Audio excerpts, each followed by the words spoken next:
Hello everyone, welcome to our channel.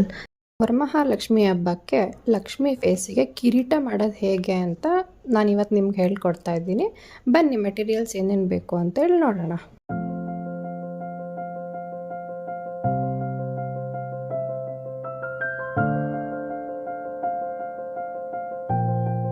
ಕಿರೀಟ ಮಾಡೋದಕ್ಕೆ ನೀವು 2 ಬನ್ನ ರೆಡಿ ಮಾಡ್ಕೊಬೇಕಾಗುತ್ತೆ ಫಸ್ಟು. ಅದಕ್ಕೆ ನಾವೀಗ ಚಿಕ್ಕ ಬನ್ನ ಫಸ್ಟ್ ಮಾಡ್ಕೊಳ್ಳೋಣ ಬನ್ನಿ. ಚಿಕ್ಕ ಬನ್ ಮಾಡೋದಕ್ಕೆ ಒಂದು ಏರ್ ಬನ್ನ ತೊಗೊಂಡು ಅದರೊಳಗಡೆಗೆ ಬಳೆನ ಹಾಕ್ಕೊಂಡು ಅದನ್ನು ಪ್ಲೇಸ್ ಮಾಡ್ಕೊಬೇಕಾಗುತ್ತೆ. ಪ್ಲೇಸ್ ಮಾಡ್ಕೊಂಡಿದ್ದಾದಮೇಲೆ ಅದು ನೀಟಾಗಿ ಕುತ್ಕೊಳ್ಳುತ್ತೆ ಒಳಗಡೆ. ಅದು ಬಳೆ ಕೂತಿದ್ದಾದಮೇಲೆ ಇವಾಗ ರೌಂಡ್ ಶೇಪ್ ಸಿಕ್ಕುತ್ತೆ ನಿಮಗೆ. ಅದೇ ಶೇಪಿಗೆ ನೀವು ಬ್ಲ್ಯಾಕ್ ಕಲರ್ ಹುಲ್ಲನ್ನು ಸುತ್ಕೊತಾ ಹೋಗಬೇಕು. ಅದನ್ನು ಸ್ವಲ್ಪ ಟೈಟಾಗಿ ಇಟ್ಕೊಂಡು ಸುತ್ಕೊತಾ ಹೋಗಿ, ತುಂಬ ಟೈಟ್ ಮಾಡ್ಕೊಬೇಡಿ. ನಿಮಗೆ ಈ ಥರ ಗ್ರಿಪ್ ಸಿಕ್ಕಿಲ್ಲ ಅಂತ ಅಂದ್ಬಿಟ್ಟಂದರೆ ಒಳಗಡೆ ಬಳೆಗೆ ಒಂಚೂರು ಬ್ಲ್ಯಾಕ್ ಕಲರ್ ಬಟ್ಟೆ ಸುತ್ಕೊಂಡು ಕೂಡ ನೀವು ಒಳಗಡೆ ಪ್ಲೇಸ್ ಮಾಡಿಕೊಂಡು ಆಮೇಲಿಂದ ಮೇಲ್ಗಡೆಗೆ ಸುತ್ಕೊಬೋದು. ಆವಾಗ ಸ್ವಲ್ಪ ಟೈಟ್ ಆಗುತ್ತೆ. ನನಗಿದು ಏರ್ ಬನ್ನೇ ಸ್ವಲ್ಪ ಟೈಟಾಗಿದೆ, ಸೊ ನಾನು ಹಿಂಗೆ ಸುತ್ಕೊತಾ ಇದ್ದೀನಿ. ಫಸ್ಟು ಏರ್ ಬನ್ಗೆ ಒಂದು ಸತಿ ಸುತ್ಕೊಳ್ಳಿ. ಅದು ಸ್ವಲ್ಪ ಟೈಟಾಗಿ ಕೂತಿದ್ದು ನೋಡಿದ್ಮೇಲೆ ಇನ್ನೊಂದು ಸತಿ ಅದರೊಳಗಡೆ ಮತ್ತೆ ಏನಾದರೂ ಕಾಣಿಸ್ತಾ ಇದೆ ನಿಮಗೆ ಬ್ಲ್ಯಾಕ್ ಕಲರ್ ಏನಾದರೂ ಥ್ರೆಡ್ ಥರ ಅಂದರೆ ಮತ್ತೆ ಅದ್ರ ಮೇಲೆ ಇನ್ನೂ ಒಂದು ಲೇಯರ್ ಸುತ್ಕೊಂಡ್ರೆ ಚೆನ್ನಾಗಿ ಕಾಣುತ್ತೆ. ನೋಡಿ, ನಾನು ಹಂಗೆ ಸುತ್ಕೊಂಡಿದ್ದೀನಿ. ಇವಾಗ 2 ಲೇಯರ್ ಸುತ್ಕೊಂಡಿದ್ದೀನಿ. ಹೇರ್ ಬನ್ಸ್ ಬಂದು ಹೇರ್ ಸ್ಟೈಲ್ಸ್ಗೆಲ್ಲ ಯೂಸ್ ಮಾಡ್ತಾರಲ್ಲ, ಅದು ಏರ್ ಬನ್ಸು.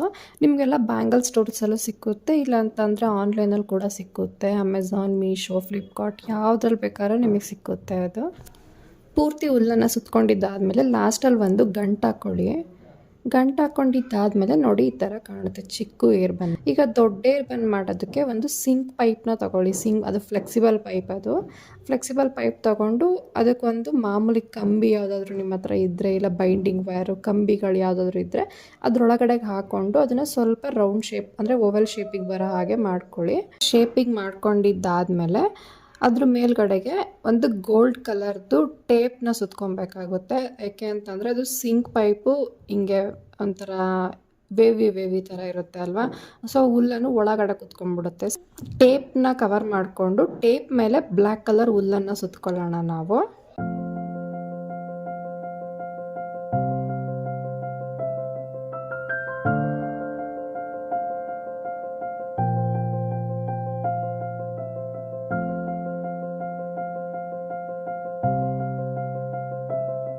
ಅದು ಹಿಂದ್ಗಡೆ ಸ್ವಲ್ಪ ಗೋಲ್ಡನ್ ಕಲರ್ ಕಾಣಿಸ್ತಾ ಇದ್ರು ಓಕೆ, ಪ್ರಾಬ್ಲಮ್ ಇಲ್ಲ.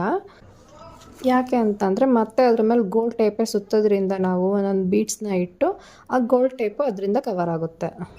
ಲಕ್ಷ್ಮಿದು ಮುಖವಾಡ ಎಷ್ಟು ಅಗಲ ಇದೆ ಅಂತ ನೋಡಿಕೊಂಡು ಕಿರೀಟನ ಮಾಡ್ಕೊಳ್ಳಿ. ನೀವು ಚಿಕ್ಕ ಪುಟಾಣಿ ಮುಖ ಇದೆ ಅಂತ ಅಂದರೆ ಪೈಪ್ನ ಚಿಕ್ಕದು ಯೂಸ್ ಮಾಡಿ, ದೊಡ್ಡ ಮುಖವಾಡ ಇದೆ ಅಂತ ಅಂದರೆ ದೊಡ್ಡ ಪೈಪ್ನ ಯೂಸ್ ಮಾಡಿ. ಈಗ ವೈಟ್ ಬೀಡ್ಸ್ನ ತೊಗೊಂಡು ವಯರ್ ಒಳಗಡೆಗೆ ಅದನ್ನು ಪೋಣಿಸ್ಕೊತ ಹೋಗಬೇಕು. ಇಲ್ಲಿ ಬೇಕಾದ್ರೆ ನೀವು ವೈಟ್ ಕಲರ್ ಮಣಿದು ಸರ ಬೇಕಾದರೂ ಯೂಸ್ ಮಾಡ್ಕೊಬೋದು. ನನ್ನ ಹತ್ರ ಬೀಡ್ಸ್ಗಳು ಈ ಥರ ಮಣಿ ಇತ್ತು, ನಾನು ಅದನ್ನೇ ಪೋಣಿಸ್ಕೊತಾ ಇದ್ದೀನಿ. ಸರನ ಇಟ್ಕೊಂಡು ಬೇಕಾದ್ರೂ ನೀವು ಮಧ್ಯಕ್ಕೆ ಒಂದೊಂದು ಸ್ವಲ್ಪ ಗ್ಯಾಪ್ ಇಟ್ಟು ಅದು ಇನ್ನು ಗೋಲ್ಡನ್ ಕಲರ್ ಥ್ರೆಡ್ನ ಬೇಕಾದರೆ ನೀವು ಸುತ್ಕೊತ ಹೋಗ್ಬೋದು.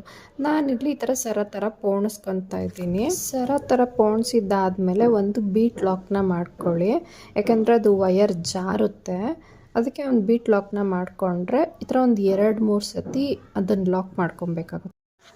ದೊಡ್ಡ ಬನ್ ಮಾಡ್ಕೊಂಡಿರ್ತೀರಲ್ಲ, ಆ ಬನ್ನ ತಗೊಂಡು ಕೆಳಗಡೆ ತುದಿಗೆ ಇದು ಗೋಲ್ಡ್ ಕಲರ್ ಟೇಪಿಂದ ಒಂದು ಗಂಟನ್ನ ಹಾಕ್ಕೊಳ್ಳಿ. ಇದು ಟೈಲರಿಂಗ್ ಮೆಟೀರಿಯಲ್ ಸಿಕ್ಕುತ್ತಲ್ಲ, ಆ ಅಂಗಡಿಗಳಲ್ಲೆಲ್ಲ ಸಿಕ್ಕುತ್ತೆ ಇದು.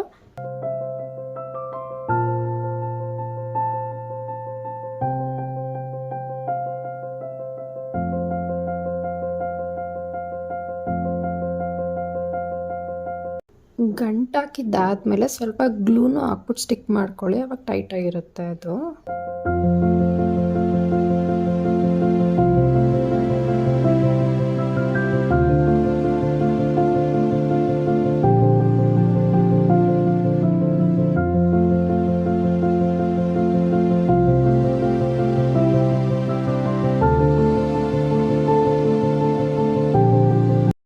ಆದಮೇಲೆ ನೀವು ಪೋಣಿಸ್ಕೊಂಡು ಇಟ್ಕೊಂಡಿರ್ತೀರ ಅಲ್ಲ ಮಣಿನ, ಆ ಮಣಿನ ಇಟ್ಕೊಂಡು ಅದನ್ನು ಒಂದು ಸತಿ ಈ ಥರ ಲಾಕ್ ಮಾಡ್ಕೋಬೇಕಾಗುತ್ತೆ. ಲಾಕ್ ಮಾಡ್ಕೊಂಡಿದ್ದಾದ್ಮೇಲೆ ಒಂದು ಮಣಿ ಇಟ್ಕೊಳ್ಳಿ, ಒಂದು ಸತಿ ಆ ಚಿಕ್ಕದು ಟೇಪ್ನ ಗೋಲ್ಡ್ ಕಲರ್ ಟೇಪ್ನ ಸುತ್ತಿ, ಆಮೇಲೆ ಮತ್ತೆ ಇನ್ನೂ ಒಂದು ಮಣಿ ಇಟ್ಕೊಳ್ಳಿ, ಗೋಲ್ಡ್ ಕಲರ್ ಟೇಪ್ನ ಸುತ್ತಿ, ನಾನು ತೋರಿಸ್ತಾ ಇದ್ದೀನಲ್ಲ ಆ ರೀತಿ ಸುತ್ಕೊತ ಹೋಗಬೇಕು ಪೂರ್ತಿ ಪೂರ್ತಿ.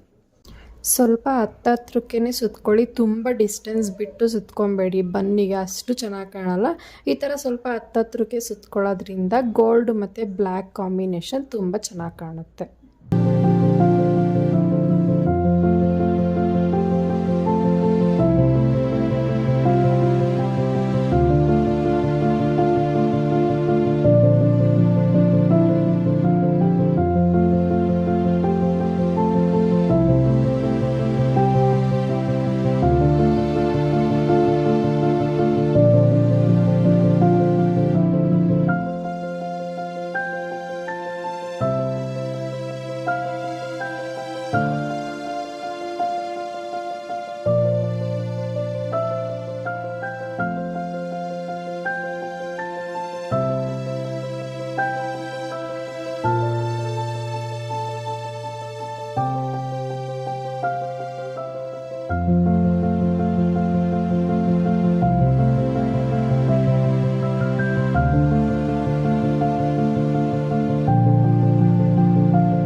ಸೇಮ್ ನಾನು ಆಗಲೇ ಹೇಳ್ಕೊಟ್ಟಿದ್ದ ಥರ ದೊಡ್ಡ ಬನ್ನಿಗೆ ನೀವು ಯಾವ ಥರ ಮಣಿನ ಪೋಣಿಸ್ಕೊಂಡು ಸುತ್ತಿದ್ರೋ ಅದೇ ಥರ ಚಿಕ್ಕ ಬನ್ನಿಗೂ ಕೂಡ ಸುತ್ಕೊಳ್ಳೋಣ.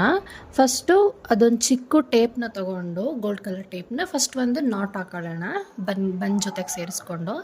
ದೆನ್ ಆಫ್ಟರ್ ಒಂದು ಮಣಿನ ಇಟ್ಕೊಂಡು ಮತ್ತೆ ಅದೇ ಟೇಪಿಂದ ಸುತ್ತಕೊಂಡು ಇನ್ನೊಂದು ಮಣಿ ಇಟ್ಕೊಂಡು ಮತ್ತೆ ಇನ್ನೊಂದು ಟೇಪ್ನ ಸುತ್ತಾ ಹೋಗೋದು. ಇದೇ ಥರ ಪೂರ್ತಿ ರೌಂಡಾಗಿ ಅದು ಪೂರ್ತಿ ಕಂಪ್ಲೀಟ್ ಮಾಡ್ಕೊಬೇಕು.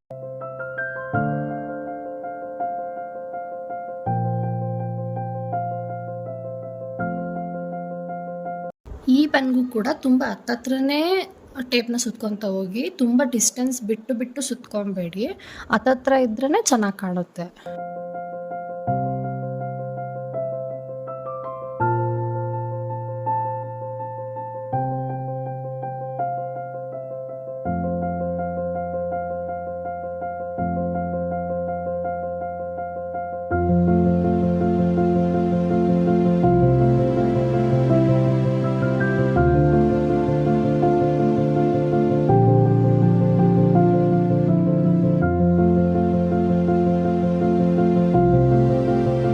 ಅದು ಬನ್ ಪೂರ್ತಿ ಕಂಪ್ಲೀಟ್ ಆದಮೇಲೆ ಲಾಸ್ಟಲ್ಲಿ ಉಳಿದಿರೋ ಟೇಪ್ನ ಗ್ಲೂ ಗನ್ನಿಂದ ಸ್ಟಿಕ್ ಆನ್ ಮಾಡ್ಕೊಬೇಕು.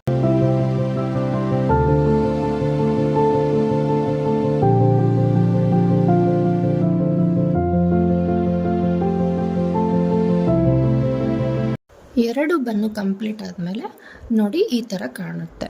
ಇದಾದಮೇಲೆ ನನಗೆ ಬನ್ನ ಇಲ್ಲಿ ಹಾಗೆ ಕೂರಿಸ್ಬೋದು, ಸ್ವಲ್ಪ ಟೈಟಾಗಿ ಕೂತಿದೆ. ನಿಮಗೆ ಆ ಥರ ಕೂರಿಸ್ಕೊಳಕ್ಕಾಗಿಲ್ಲ ಅಂತ ಅಂದರೆ ಹಿಂದ್ಗಡೆಗೆ ಒಂದು ಸೂಜಿ ಮತ್ತು ಒಂದು ದಾರದಿಂದ ಎರಡನ್ನೂ ಸೇರಿಸಿ ಅದನ್ನು ಸ್ಟಿಚ್ ಮಾಡ್ಕೊಂಬಿಡಿ. ಇಲ್ಲ ಅಂತಂದರೆ ಗ್ಲೂಗನ್ನಿಂದ ಅಂಟಿಸ್ಕೊಂಡ್ರೂ ಅಂಟ್ಕೊಳ್ಳುತ್ತೆ. ಬಟ್ ಗ್ಲೂಗನ್ನಿಂದ ಅಂಟಿಸ್ಕೊಳ್ಳೋದ್ರಿಂದ ಏನಾಗುತ್ತೆ ಅಂತಂದರೆ ಅದು ಗ್ಲೂ ಎಲ್ಲ ಸ್ವಲ್ಪ ಆಚೆ ಕಡೆ ಕಂಡಂಗೆ ಕಾಣಿಸುತ್ತೆ, ಸೊ ಅಷ್ಟು ಚೆನ್ನಾಗಿ ಅನಿಸಲ್ಲ. ಅದ್ರ ಬದಲು ಒಂದು ಸೂಜಿ ಮತ್ತು ದಾರದಿಂದ ಸ್ಟಿಕ್ ಆನ್ ಮಾಡಿಕೊಂಡ್ರೆ ಅದು ಪರ್ಫೆಕ್ಟಾಗಿ ಕಾಣುತ್ತೆ. ಲಕ್ಷ್ಮಿ ಫೇಸಿಗೆ ಇಟ್ಟಾಗ ಅದು ಹಿಂದ್ಗಡೆ ಕ್ರೋನು ಈ ಥರ ಚೆನ್ನಾಗಿ ಕಾಣಿಸುತ್ತೆ. ಕಿರೀಟನ ಲಕ್ಷ್ಮಿ ಫೇಸಿಗೆ ಯಾವ ಥರ ಅಟ್ಯಾಚ್ ಮಾಡಬೇಕಪ್ಪ ಅಂತಂದರೆ, ಒಂದು ಬೈಂಡಿಂಗ್ ವೈರ್ ತೊಗೊಂಡು ಆ ಬೈಂಡಿಂಗ್ ವೈರ್ನ ಒಳಗಡೆ ಚಿಕ್ಕ ಬನ್ ಮಾಡ್ಕೊಂಡಿರ್ತೀವಲ್ಲ ಅದಕ್ಕೆ ಆ ಕಡೆಗೆ ಈ ಕಡೆಗೆ ಹಾಕಿ ಹಿಂದ್ಗಡೆಗೆ ಸ್ವಲ್ಪ ಅದನ್ನು ಹಿಂಗೆ ರೊಟೇಟ್ ಥರ ಮಾಡ್ಕೊಳ್ಳಿ, ಮುಂದ್ಗಡೆಗೆ ಸ್ವಲ್ಪ ಕಂಬಿನ ಬಿಟ್ಕೊಳ್ಳಿ. ಫೈನಲಿ ಲಕ್ಷ್ಮಿದು ಕಿರೀಟ ನೋಡಿ ಈ ಥರ ಕಾಣುತ್ತೆ. Thank you for visiting our channel. Happy crafting!